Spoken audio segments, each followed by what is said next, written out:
Friends ఇప్పుడే అందిన వార్త బ్యాంక్ అకౌంట్ ఉన్న వారందరికీ కూడా కొత్త రూల్స్ అన్నమాట ఆర్బీఐ రేపటి నుంచి అమలు అంటూ లేటెస్ట్ అప్డేట్ అయితే రావడం జరిగిందండి. సో వివరాలు ఏంటంటే కూడా వీడియోలో తెలుసుకుందామండి. వీడియో చివరి వరకు చూడండి, అర్థమవుతుంది. మరోసారి ఛానల్ వస్తే తప్పకుండా సబ్స్క్రైబ్ చేసుకొని చూస్తున్నారు కదా, లైక్ చేయడం మర్చిపోతున్నారు అనమాట. వీడియో లైక్ చేయండి. సో ఆర్బీఐ నుంచి లేటెస్ట్గా న్యూ రూల్స్ అయితే వస్తున్నాయి అనమాట. ఎందుకంటే ఎప్పటికప్పుడు కొత్త కొత్త రూల్స్ అయితే వస్తుంటాయి కాబట్టి ఆర్థిక ఉత్పత్తులు, సేవలు, అమ్మకాలు సామాన్య ప్రజలకు తప్పుదోవ పట్టించేటువంటి మోసపూరితమైన పద్ధతులు అడ్డుకట్ట వేయడానికి సో ఏదైతే ఉన్నాయో ప్రొడక్ట్స్ కావచ్చు, ఇవన్నీ కూడా తప్పుడు ప్రకటనలు కావచ్చు, ఏవైనా ఉన్నా కూడా రిజర్వ్ బ్యాంక్ ఆఫ్ ఇండియా సోమవారం కఠిన నిబంధనలు చేశారనమాట. ఏంటంటే బ్యాంకులు తమ ఉద్యోగులకు విక్రయాల కోసం తీవ్ర ఒత్తిడి తెచ్చేలా ఏదైనా అమ్మకాలు ప్రోత్సహించే ఇన్సెంటివ్ విధానంపై నిషేధం విధించారన్నమాట.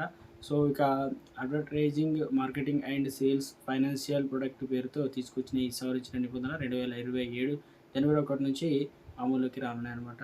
సో ఇన్సెంటివ్ కోసం అయితే అవసరం ఉన్నా లేకపోయినా తప్పనిసరిగా వారు కొనే విధంగా చేసుకుంటారు. ఉత్పత్తులకు సంబంధించి ఇక బ్యాంకులకు సంబంధించి ఏదైనా కావచ్చు. అయితే కొత్త మార్గదర్శకాల ప్రకారం బీమా కంపెనీలు లేదా మ్యూచువల్ ఫండ్స్ వంటి థర్డ్ పార్టీ సంస్థలు బ్యాంకు ఉద్యోగులు నేరుగా నగదు రూపంలో కానీ, బహుమతుల రూపంలో కానీ ప్రోత్సాహకాలు అందించడాన్ని ఆర్బీఐ పూర్తిగా నిషేధించిందనమాట.